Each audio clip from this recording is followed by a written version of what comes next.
of the day perform stereotypes, and they say, well, whatever else you might have said. It's time for today's Judge Mathis Throwback. And stay tuned for the special return of one of the litigants from today's throwback case. Plaintiff Brittany Barmore says the defendant is a regular customer at the bar where she works, and she thought he was a stand-up guy. But he turned out to be a freeloading alcoholic who doesn't take care of his kids. Brittany's suing because she paid the defendant for a scooter, but she let him borrow the scooter and he never returned it. Defendant Jack Pierce says after he met Brittany, they went on a date together and even shared a couple of kisses, but it never went anywhere. Jack insists he tried to get in contact with Brittany regarding the scooter, but she never responded, and therefore he feels he doesn't know. Start with you. I met Mr. Pierce through my job. He's a customer. He comes in and plays Texas Hold'em. I thought he was a stand-up guy at first. Obviously he's not. He's an alcoholic. He come in, he racks a good tab up, but he's always been able to pay his bill. How often does he come?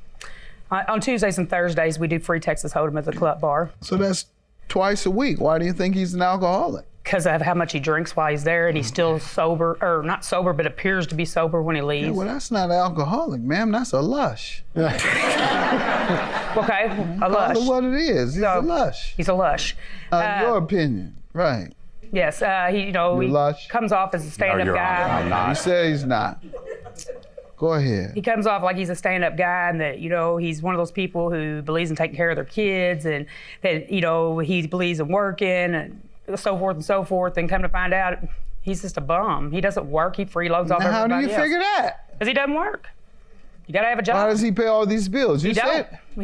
He doesn't take care of his kids. Child support's chasing him like I am. First time I heard of that, Your Honor.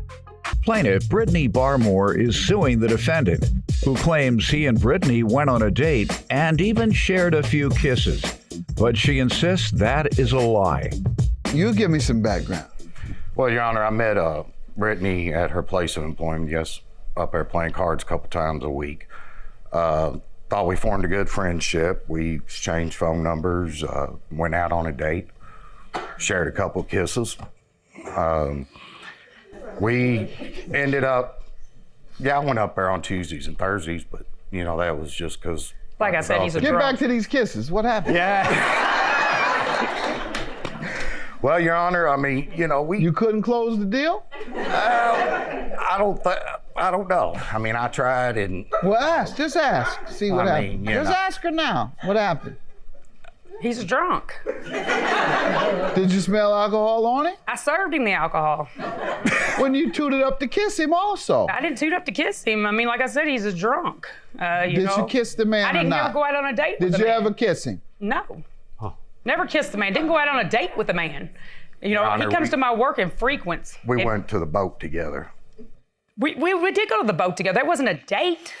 A date would mean that you come and pick me up and take me out. That doesn't mean that you went to the boat. Did you go to the boat? I drove to the boat. I drove to the boat. There's and a certain connotation when women go to a man's boat. Yeah. He drove coattails with me. I left my place of employment to go to the boat. If you went to that boat, ma'am, you don't go to a man's boat. It was a boat to gamble, casino. Oh, okay. Like I said, he's a drunk who gambles. All right. So you're talking about his personal boat. Yeah, well, no, hell no, he ain't got no boat. If he did, I would be suing $500 for a scooter. He has a scooter, you say. Yes, What are you suing him just about? flattened it. Tell me about this lawsuit with the scooter. I purchased a scooter from him for my son's birthday. It was going to be a gift for my son. I asked him, is the scooter stolen? Because if it is, I can't have no part of it because it's going to be a gift. I can't allow my son to go out on a gift and get pulled over and get in some kind of trouble. He said, no, he purchased it from his neighbor. Everything was on the up and up. I gave him $500 cash for it. He brought the scooter over to the house, parked it, bam. The next day, he asked me if he could get some things from the scooter, and he would be gone about 15, 20 minutes to empty it out. He would be right back. I allowed him to do that. He was gone. 2-3 hours passed. I start texting him, where are you, where are you? He doesn't text me back. Finally, at about 11 o'clock that night, he texts me back and says, everything's all good, I'm okay, I'll be there shortly. The next thing you know, he texts me back 20 minutes later, I've been pulled over by the police, they're repossessing the scooter, they're taking the scooter, it was stolen. And I had the text messages there.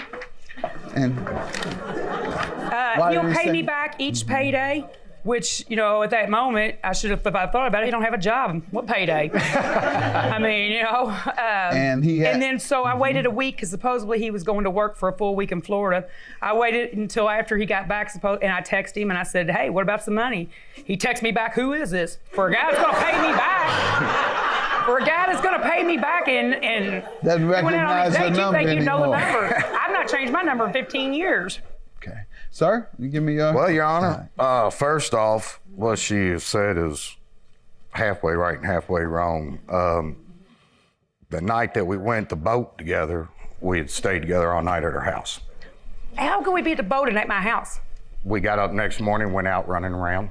We got up the next morning. Wait a second. If we was at the boat, Ma'am, let him finish. She went and paid bills. I rode around with her.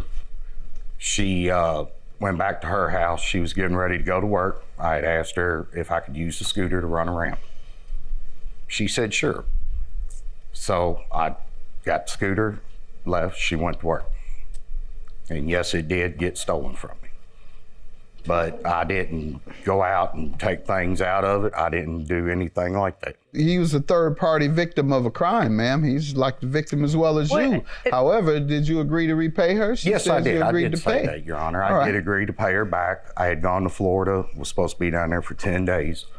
We ended up only being down there about 4. So why are you changing now? Why are we here today if you agreed to pay her? Well, Your Honor, I just feel like I don't owe it to her because I had made ample opportunities to try to get a hold of her. I've sent word through somebody that plays cards with us. She never responded to You got a hold of her today. Now what? Yeah. No, I didn't get a hold of her that day. The person. I know, but you have her today. So what's your excuse today? I just feel like I don't owe her because she didn't try to get in contact with me. All right, everybody's in contact with each other today. Now what? I just feel like, you know, with her not getting in touch with me or anything with text messages that I sent to her. You told her you didn't know who she was when she texted you. I did tell her that. That is true, Your Honor. I did. Well, then she tried to get in contact with you, and you tried to play crazy. What? 2 weeks. 2 or 3 times. Plaintiff Brittany Barmore is suing the defendant, who claims he and Brittany went on a date and even shared a few kisses. But she insists that is a lie. Where's the scooter? The scooter was restolen. Restolen. Fourth party victim. Right, a fourth party victim. What were those circumstances? How did you get it back first? I actually got the scooter back because a friend of mine had told me where it was. It was in my neighborhood. I had the actual title of it. I took the title and the other set of keys, matched up the VIN number, and I got it back. Okay. Put it back on my property. I had tried to send a text to her, but I never heard from her. He didn't know my I number. want to know how it was restolen.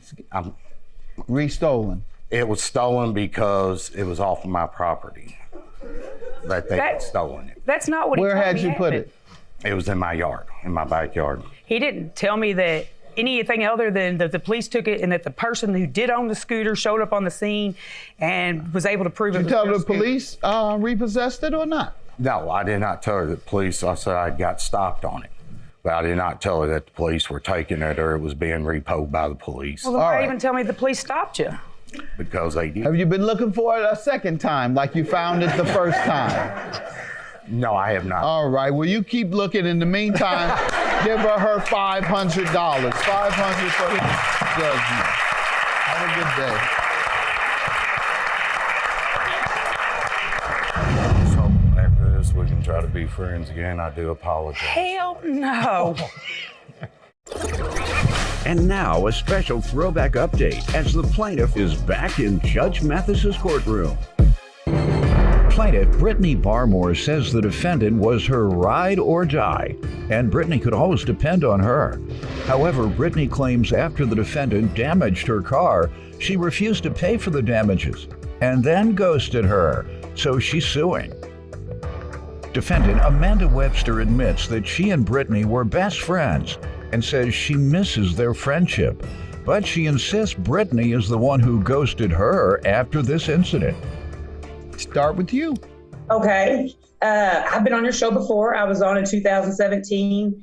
Of course, then I was suing a stranger that was just a patron at my bar over a scooter. But this time it's a friend, and it's much different because it's personal. She was my ride or die. I mean, I could always depend on her. And then she used my car, and my car died, and she was no longer my ride or die. She just kind of ghosted me and died off. It's been really hard because we've talked with me contacting her, and she said that, we make arrangements. I even offered to let her boyfriend fix it, for cheaper. I've tried to work many scenarios out, and just, I get ghosted.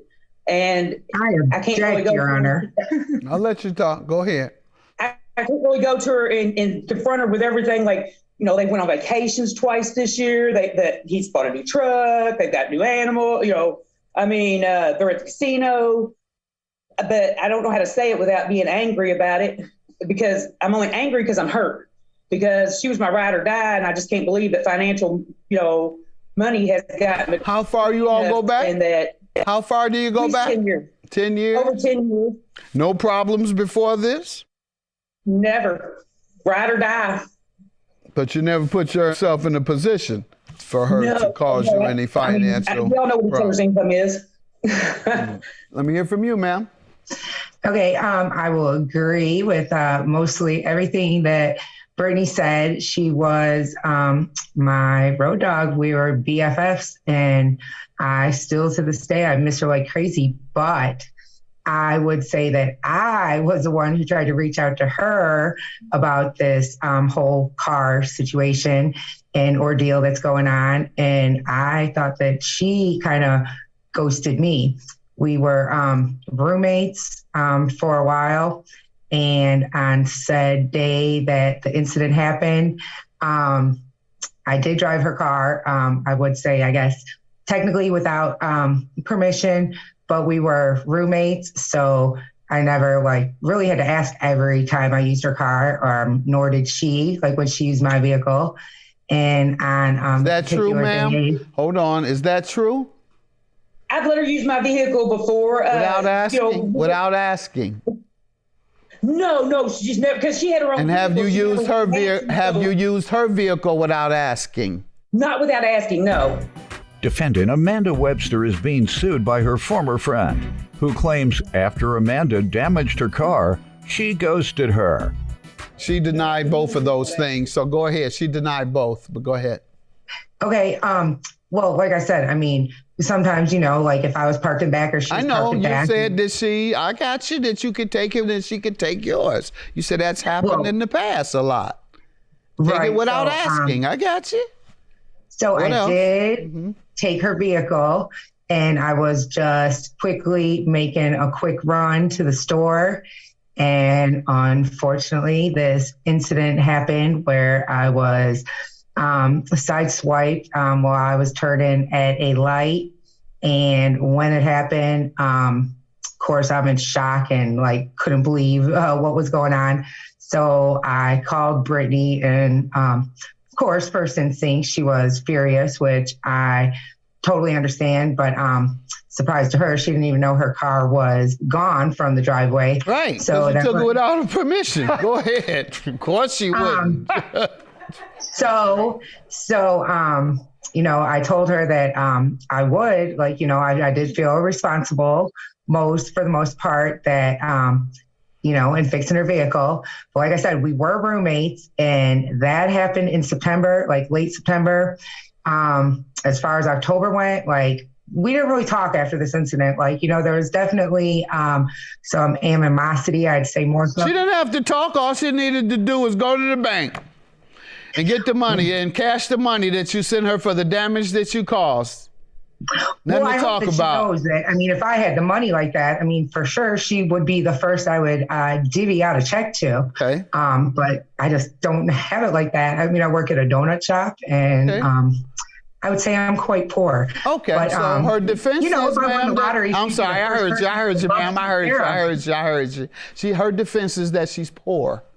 Well, I mean, so was I. I mean, You're poorer than you were before her, right? This was the last thing I wanted to do because I really want to salvage the friendship more than anything, but I'm so hurt by the whole concept. And she has been laughing most of the case. I mean, No, I am in shock, kind of, that she says I ghosted her. I took it as, okay, again, like we were roommates. And, Ma'am, that's enough. Nobody ghosts you when you owe them money. They want their money. You've been contacting her and she wouldn't respond, and you owe her $3,000. Judgment for the plaintiff. She admits to damaging your car. She admits to agreeing to repay you. Her only defense today is she's poor, and that's not a legal defense. So I have to grant your judgment. Have a good day, ladies. Thank you. I'm sorry that it had to come to this, that I really, really miss our friendship, and that I just wish. I do too. I mean, this wasn't how I wanted things to go. I mean, I miss her greatly myself. I mean, she was my homie. I miss her, and I hope this can be resolved now, and we could continue to go to where we once were.